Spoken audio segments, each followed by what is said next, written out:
Good morning. Happy Sabbath. Okay, I only heard one person. I thought we were all awake. Happy Sabbath. It's good to be in the house of the Lord.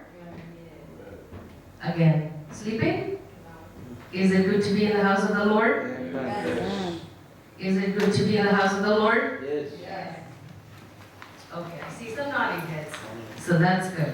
So my name is Sucharitha Cole. I was a HopeSider till I guess like last year, and I moved to Atlanta, and I was working there, and now I'm like back, and I'm like coming over. So even though I might seem like, hey, like who's this person and you haven't seen them before, I know some old faces, and I'm trying to understand and know the new faces.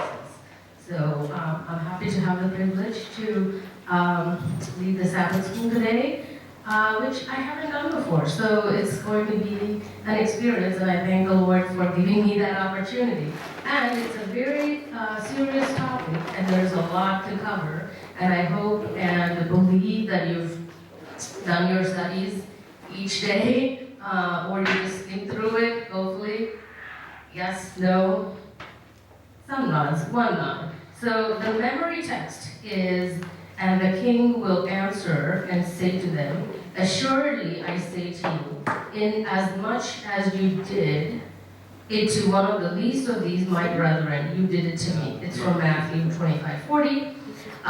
What I'm going to do is kind of skim through or kind of go through very fast because there is a lot of material. And what I was trying to do is, hey, like, yeah, these are all like great, and there were religious or political things that were happening when Jesus gave this material, but also how do we apply it to our current day? So the situation from 2,000 years ago is not the same than what we experience with persecution or with our religious or political views and all of that. So it's just an application of how we do it, and hopefully you're all awake to interact with me. Yes? Yes? Yes. Anand, we need to get coffee from next time before the service. For the service, we don't drink coffee. Least of these on the lesson 8, so if you want to follow along, you are able to do that. Or I could also have my Bible open. So after intercessory. It's mostly from Matthew.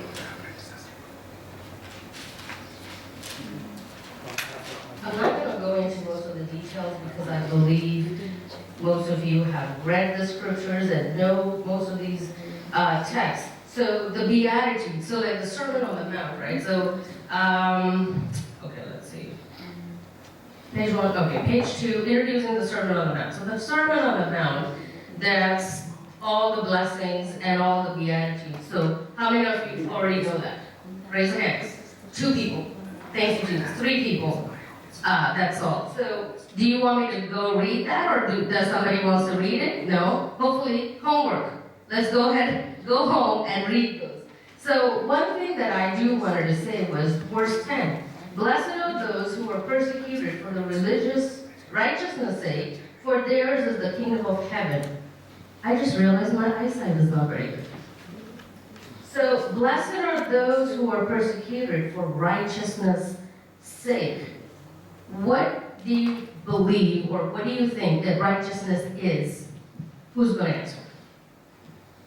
Raise your hands. What is righteousness? According to the Bible, or what you've learned, or what you've thought so far, what is your understanding? Jesus is righteous? God is righteous? Yes? And we want to be... Often we attribute that to right doing, but it goes beyond that. Well, thank you. So, how many of you remember the story that this lady, she was a nurse, I believe, and she gave a Bible and prayed for this guy in the hospital, and they said, oh no, you can't like give out Bibles and you can't pray for them, and arrested her like last year. How many of you know that story? You don't know that story? I think it happened in like Texas or something, but that was on the national news. So this is the kind of time where we're living, where we can't freely preach or give out like things, and that's like cost her job. So this is a nurse who's like practiced and served all her life and wanted to reach out and share Jesus, and the hospital said, hey, you just can't do that, and they fired her. Of course, many things happened, and there was like, so that's the kind of persecution, right? So you're trying to live up to the righteousness, so that's the application. So how do we do what we're supposed to do, or what we're commanded to do?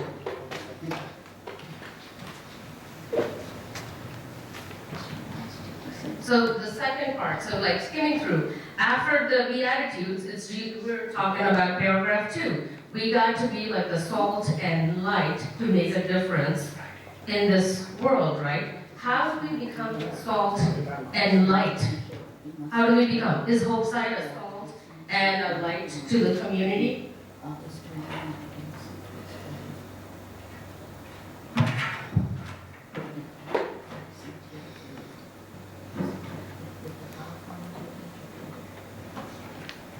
So, salt. How many of you do not have blood pressure that can use salt in food? Or how many of you can cook that have used salt in the food? So without salt, there's no taste. So it doesn't matter how many spices you use, Italian, Indian, whatever the spices they are. Without the salt, it always seems like something is missing, right? And then the salt, it has this attribute where it has to mix with every other seasoning there is. So for us to be salt of this world, I know like HopeSide gets into a lot of things, and I don't want to comment because I've been sort of out for a year. With all the ministries they do, with everything they involve in, I'm sure it's expanded, and maybe there are some things that need to be folded or were folded, but how can we be the salt? How can we be that grain that when we go out and evangelize, we not only evangelize to Christians, but there's like Muslims, and there's like the New Age stuff, and then even within Christians, it could be Baptist or Methodist. So you have to be like the spices, right? With all these different spices, how do you go out and intermingle and still like come out as a shining light? So the light here Jesus is talking about. So I wanted to ask, who is the greatest evangelist of all times? Who is the greatest evangelist of all times? Jesus, yes. So these are all the things he's saying. So as an evangelist, or if you have an evangelic calling as a church or as a person, you become the salt. You try to like talk to people, you try to like mingle. So I was just driving by and this apartment said mingle time. And I was like, well, how perfect is that? Mingle time. It's like right on the sign, on the side. So single, ready to be mingled is a popular statement. They're saying mingle time. So as Christians, as HopeSiders, how do we mingle? It's a challenge I'm just giving people. How do you mingle? How do you go about doing that? How do you go about being the light of the world? So if we do like some things that are really great for the community, that are really great for a certain family or something, that then we're like showing the light. Does anybody want to share their personal experience on how they were salt or light to this world? It could be a one-liner. Or as a church. It doesn't have to be like, I don't want to put you on the spot. I'm not saying as a person, but as a church. So, this is always in our home church, but at home, we come from the Shermansdale Church in central Pennsylvania. And one of the ministries that we really adopted was one called Pool Camp. So the Pennsylvania Conference, for a long time, they actually would send teenagers from the academies or from different schools, they'd create a band, and they'd send them to the churches around the Pennsylvania Conference to run a week-long VBS program. And this was very successful. They brought in lots of kids from the community. But our church started to observe this, and we had this big Sabbath where all these kids would come into our church, and then they would leave. But we realized that if they were ever to come back, they would recognize not one person in that church because we weren't the ones putting on the program. So we decided we were going to start running the program. And 50% of our church, all ages, did not matter, took off work. We spent a whole week, and we have for the last 4 or 5 years. 4 or 5 years on our own, we've run this school camp. And I got to actually be involved during the actual program this year for the first time. And it's absolutely incredible. Because a lot of the time our VBS programs usually involve our own kids, or kids who already know Christianity, or know Adventism. But these kids had never even heard that Jesus had died for them. And it was a marvel to me to sit with a group of young girls, because that was my group that day, and for them to tell me that they did not know that Jesus had died for them on the cross. These are, girls in my community that don't live far from where I live. And it really was a shocker, one, that they didn't know, two, what a blessing that we got to share it, and then three, just a reminder of how important it is for us to put on programs, to be involved. He said, I love what you said about salt. Salt has to mix with other spices in order for it to have value. So if no one eats just salt. I mean, some weird people do, but for the most part, you don't want to just put some salt in your mouth. You want to add it to other things. And so if we're not mixing ourselves, if we're not integrating with our communities, if we're not mixing with those spices, then even if we are the saltiest salt on the earth, no one's going to ever know. And so that's been something our church has been very proud of, proud of Jesus. How do we say that in a way that's spiritual? We've been honored to reach out to these kids, and they keep coming back. We started a youth group from it because the kids aged out of the program, and they want to come back and help. So there are places and there are ways that our communities want us to be involved, and it can be a little intimidating because there is a disdain for Christianity in the world, but there is a place. There's a need, and there's a place for us to start. Amen. Amen. Cool. Thank you. Yeah, so that's something like ideas, right? So that's a very good idea to reach out. Outreach is always good, and HopeSide is all about outreach. So there's like different kinds of outreach, and of course that's a very invested one. And I've seen other churches that I've been part of before that had that. And yeah, it's great to invest in a young adult and then teach them the right way. And that goes back to the whole righteousness thing, right? So you lay out the path for them we say like, hey, this is what righteousness is, or this is what a righteous God deserves or is commanding us in the Bible. And you put those principles and ideas in their mind, and you hope that they take seed, that they germinate in them, and then they grow out to be who we're desiring them to be. So I'm having a hard time with this one. So Monday, it's a lot again with Matthew, right? Overcoming evil with good. So hopefully you guys have like read it. So here there is a comparison between Matthew 5:38, 48 through 48 through Romans. Like, how are we to live out our radical principles in our life? So if you have your Bibles, just turn to Matthew 5:38 to 48. So that's talking about going the second mile. So I think that's become a very popular worldly saying. I mean, even in the corporate world, people always say, oh, go the second mile. But obviously, they copied it from Jesus. So how many of us have gone the second mile in case of situations where somebody needs help, or somebody's doing evil to us, but we want to be good to them, and then we want to like show compassion and love, and that's all the heart of God, right? Because He's like a God of love and mercy and grace and compassion. So going the second mile. So it's like talking about a tooth for tooth, eye for eye. No. Resist the evil, and then make sure if they're like, they want to slap you on the right cheek, show them the left one, show them the other one. And then giving the shirt off your back, and all of those things, and going the mile too. Give to him who asks you, and from him who wants to borrow, don't turn them away. So So in this day and age, how do we apply this? Because there is a lot of people, like for example, since my husband is not here, I can pick on him or tell a story about him. He had many friends over the years that would just say, hey, like, hey man, give me 20 bucks. He's like, okay, give him 20 bucks.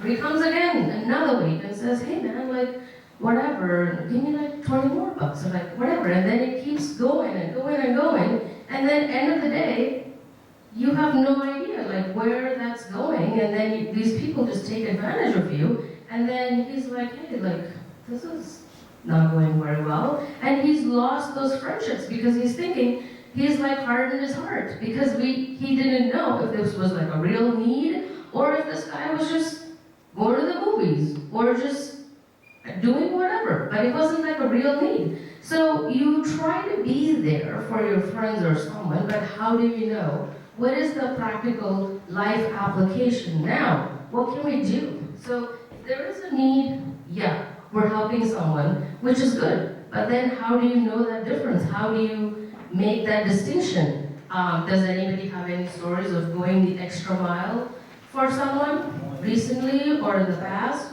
that we can get encouragement from?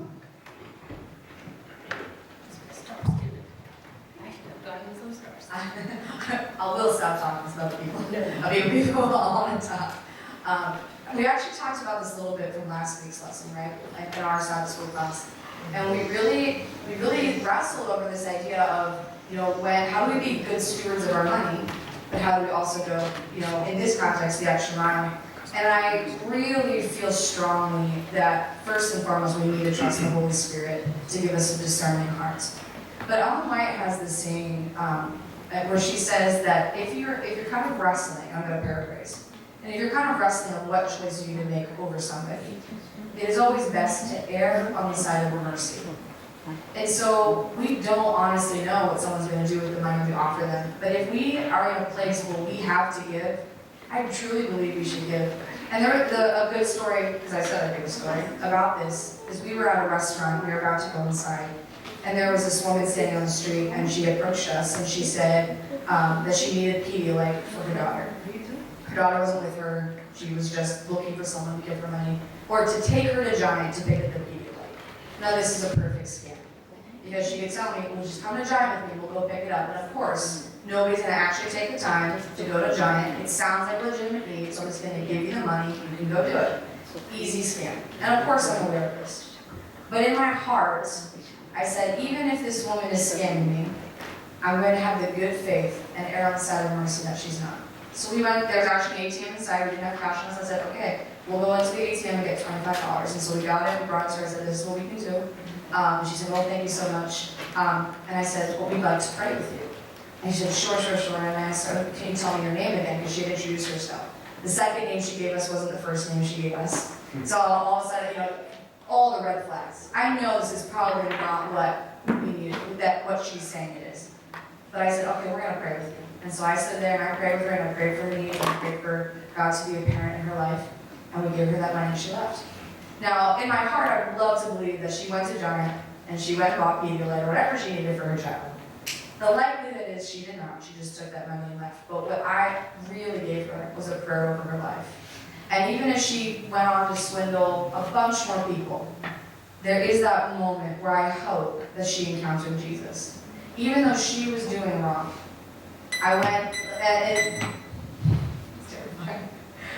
It says here that God's confirming. What is that? God's confirming. God's voice. But it says here, and if anyone would sue you and take your tunic, let him have your cloak as well. And if anyone forces you to go 1 mile, go 2. So this woman was obviously trying to dupe me. And I knew it. But I believed that my behavior, what she was going to do with that money was not up to me. That's between her and the Lord. And she'll have to help me held accountable to God, but I was being held accountable to God as well. It was putting it in my heart that I needed to address this because I was meeting a different need than what she was telling me. And that she needed to know that there were kind people who would stop and take their time and give their money. And I don't know if she knew we knew it wasn't real, and maybe again, it still could have been legitimate, but the point is, what we really gave her was a prayer over her life and sent her away. And so I really try to encourage people to not worry about, well, what are they going to do with the money? If you have enough to give, and you can give in good faith, that is being a good steward of the money. And what they do with it, what they choose to do with that money, that's between them and the Lord.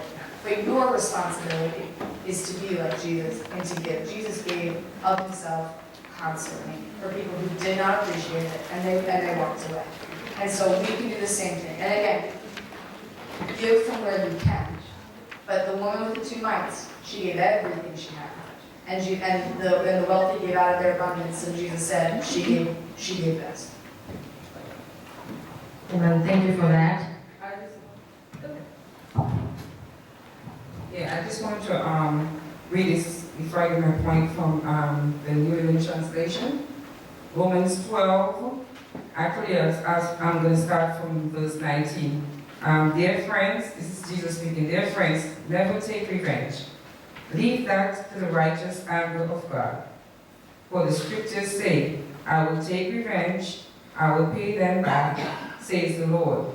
Instead, if your enemies are hungry, feed them. If they are thirsty, give them something to drink. In doing this, you will heap burning coals of shame on their heads. Don't let evil conquer you, but conquer evil with doing good. Yes, so the thing about it, if we give off to our friends, it's just like, that's not really so effective. You give it to your friends, it's your friends, yeah. But what about people who are in need? Like the sister was saying, people who are in need, those are the ones we should reach out to. And even our enemies, in our lives we have people who we know who will maybe not favor us too much. So those are the ones we need to show love to and deal with and pour out love. And someday they will realize, well, I shouldn't really be hating that person, and that they may love you back in return. Thank you for that. So years ago, like a couple of years ago, we used to live in Baltimore City. So if you've ever gone to Baltimore City, you would see that at every light, literally, seriously, there is like homeless people, veterans or whomever. They have a sign and they're always asking for something. So obviously, they're mentally ill. Like at least 90% of them, either like they're war veterans or whatever happened, and they're like constantly. So like, I think we had like so many lights because I can't even remember how many lights. But even if you had like change, even $1, you would be like down by like $30 by the end of the time you go home. Like there were like so many, and they were like constantly asking. So that's the practical application, and I'm sure like if you go to DC or something, you'll see the same. But if you feel like, oh hey, like I'll help this person, but then it comes to a point where you just have to like decide and pray, and the Lord lead you and give you a direction on who to help. And there are some people that won't take your food. They're like, hey, I don't want this, because they're like, hey, like they have a sign saying we're hungry, we want food or whatever, but then you even like, at one point we were like giving McDonald's gift cards, because if there is like a McDonald's or a Burger King or like whatever that's close by, you can walk there, they can walk there and they can get whatever, or take them over there. But then they're like, oh no, we don't want food, but they want the cash. So again, there's a discernment that you need to have and a direction from the Lord, which says, hey, what do we do? Are we feeding their addictions, or are we like, what are we doing? And also take the time to pray. But there's like a lot of need that there is. So if you like start out with like something, evangelistic viewpoint or something. So I know like HopeSide also had like the food ministry at one point, so I'm not sure if you still have that for the homeless. And I used to attend a big church a few years ago, and they had the same thing, and they would like do all this cooking, and then they would take the food, and they would have like a service where they pray, and they're like, anoint them or like whatever, listen to them, have a service. I mean, it's like really good food too, so it's like the best food they were getting. But as a church or as a person, when you do it, it's different. But as a church, we can have a perspective, have a strategy, and, build up on that. So, moving on. So, the next one is the Good Samaritan. So, I believe everybody here knows that story.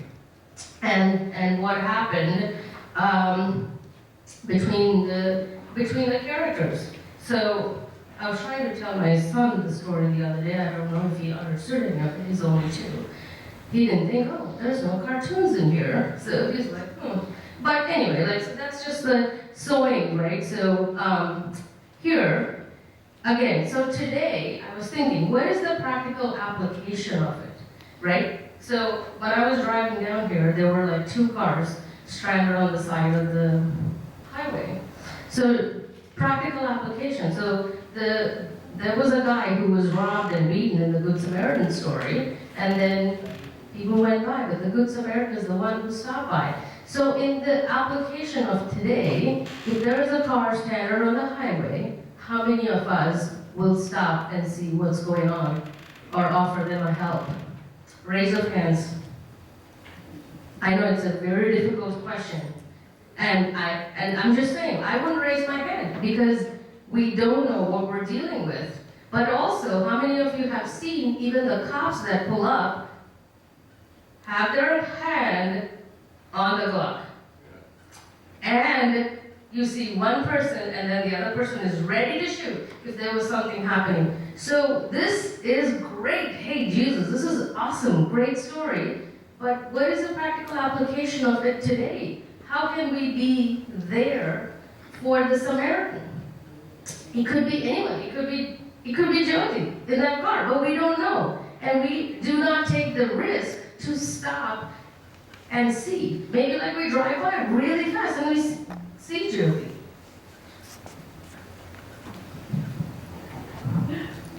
So I think that, again, and I prefaced my last statement with this too, we need to let the Spirit lead and guide. And there are times when people who are good Samaritans, they do get hindered and get harmed, but they're in the hands of Jesus. So we can't spend too much of our time being paranoid about doing good because, again, God watches and God sees. However, the thing about that story that is practical is who the Samaritan was to the Jew.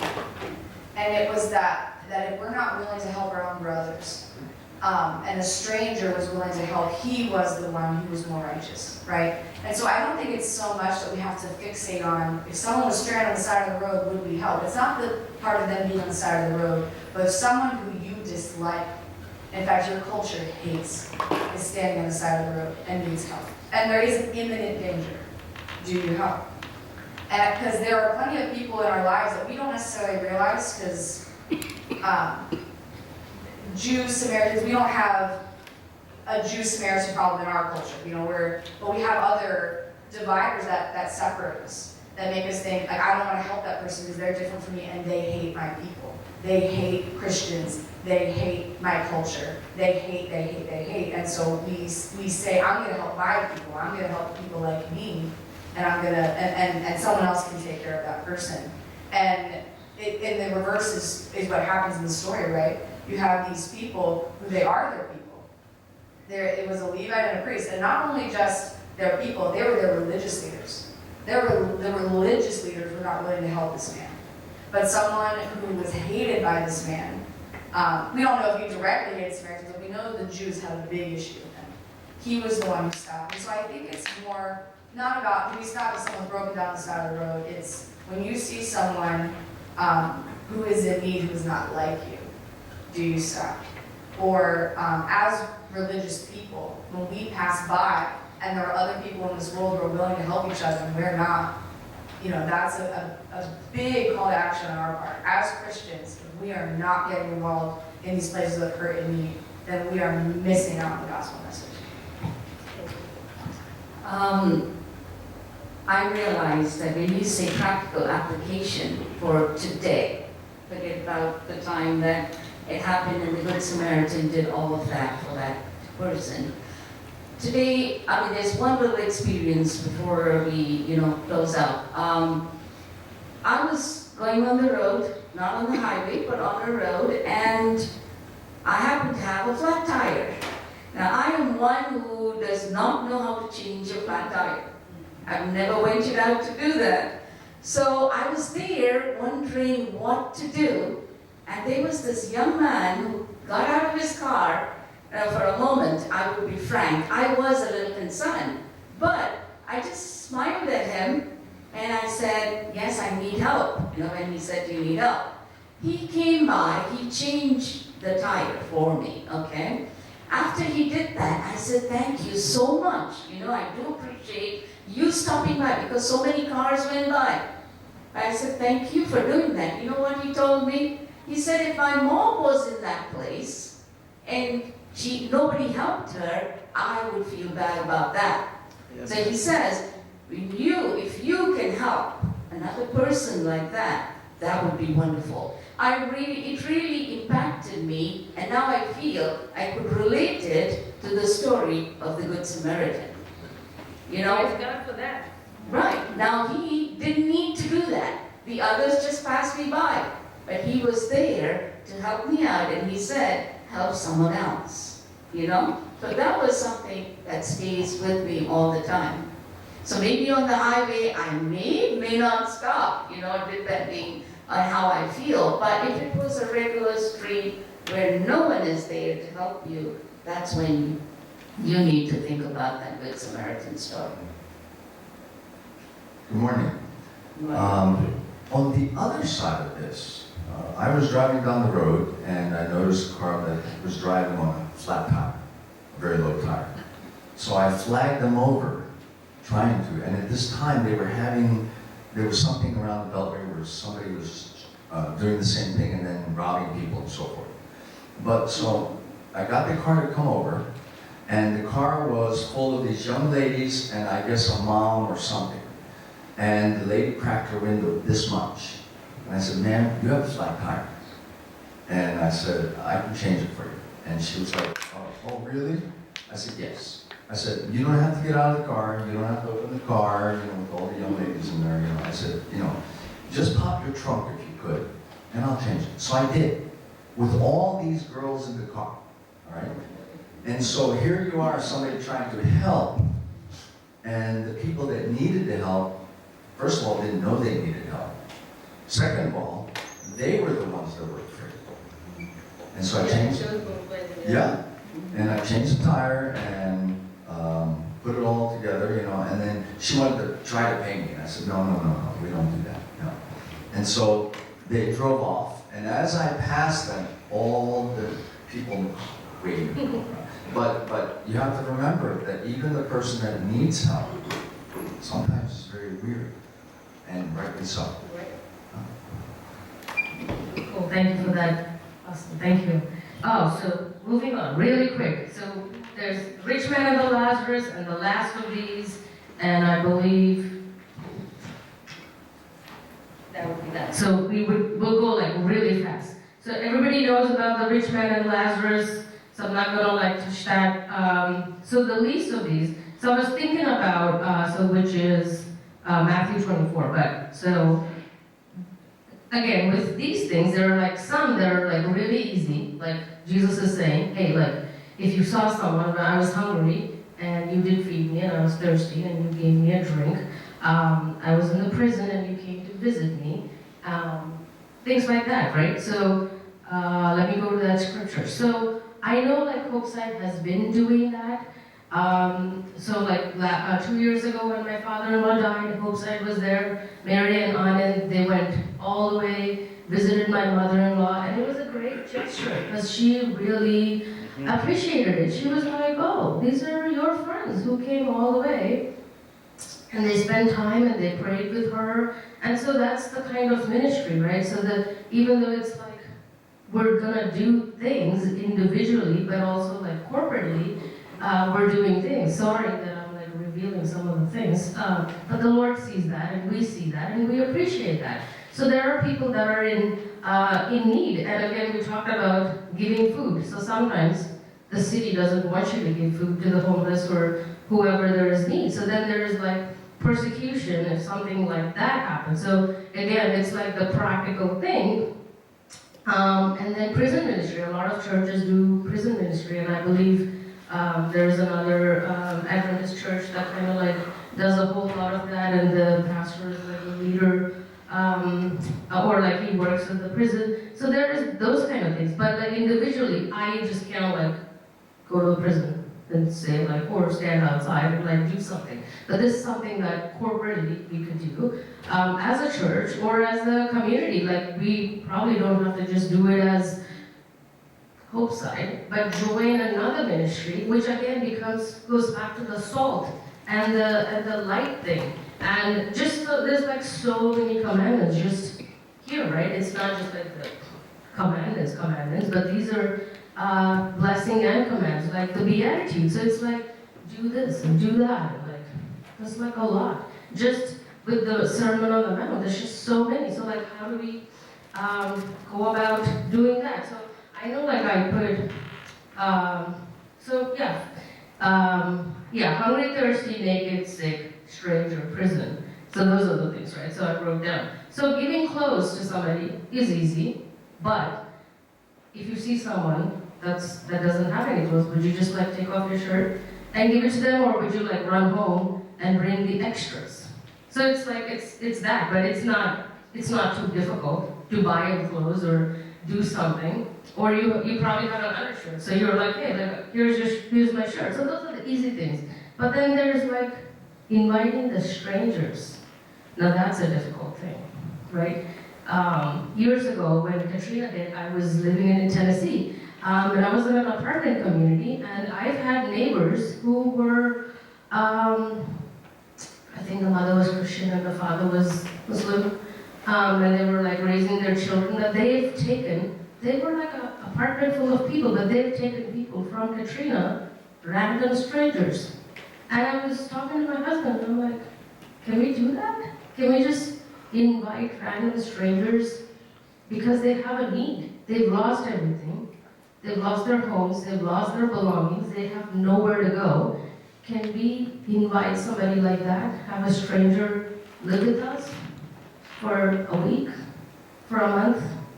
That's the practical application for today, and that's something to think about, right? So we need the Lord's direction and the heart of compassion and love, and then I guess just the ability to do that. Because sometimes we feel like we don't have the ability, even for the outreach ministry, or to be the salt and light of the world, to do anything. We need resources, all kinds of resources. It could be HopeSide, right? Anand and Mary trying to do a whole bunch of things back in the day. They can't be everywhere. But now, by the grace of God, the church is multiplied, and there's so many people. I mean, I'm not leaving Auntie out too, but I know she's done a terrific job in like a lot of things. But, so now there's like more hands and legs and more arms to like reach farther and deeper, right? So like, they can't be everywhere. They would come to our house when I've had issues, when we were in Baltimore, they were getting lost. It would take an hour, but then it was taking them 2.5 hours. So that makes me think you're not visiting me enough when I was there. Anyway, that's another thing, I'll pick on that later. But that's the kind of thing, right? So now there's more people that can reach, that can truly become the salt, and that can reach and like join hands with HopeSide, with the outreach, with like everything. So like I was thinking, what is the strategy? I'm sure Anand has a strategy, he's very organized, but maybe everybody can give ideas, right? So you see a need in the community, or you see a need just in Calverton that is not met by anybody else. I'm sure there is. Give out ideas.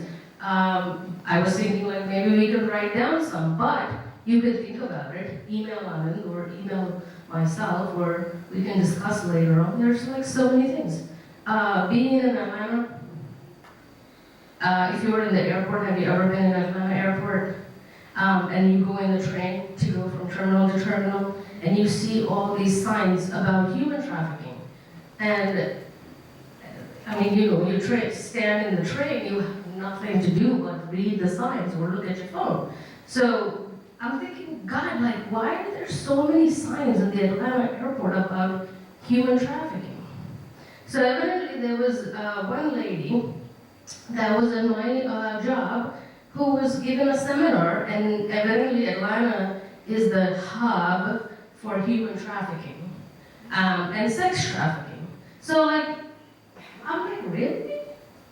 For years I've been flying to Atlanta, and then I've lived in Atlanta for a year, and I've never seen anything like that at the airport. And I'm thinking, do I not have the eyes for it, or do I just don't see it? Like, where is it happening if it is the hub? So there is a need for it that we don't see or we don't know, but keep your eyes open for the things that are out, that are needed in the community or within our families. Like, somebody might be hurting, somebody might be feeling lonely, or somebody need Jesus or need prayers or like whatever. So I would just encourage, like, through the weeks, throughout the year or whatever, meet someone and be there for them and show His righteousness and show His love and His grace and His mercy and His compassion. Just, when I talked about resources, time, money, it could be your availability or whatever, but you could call someone or you could WhatsApp them and say like, hey, I'll pray with you, or whatever. So like, whatever we can do, we need to do. And I hope and pray that what we talked about today is going to help, and then we'll come up with more ideas on how we could become an outreach ministry and become the salt and the light. Amen? Amen. Does anyone want to share anything, or?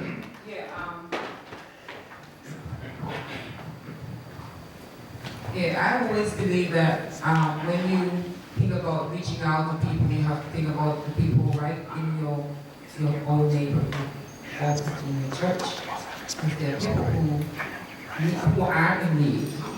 And sometimes after Sabbath, we have to remember to give people a call, check on them, just be accountable for our neighbors. And, by so doing, you will be surprised to see how people will be coming, bringing friends, because we are meeting their needs. Right.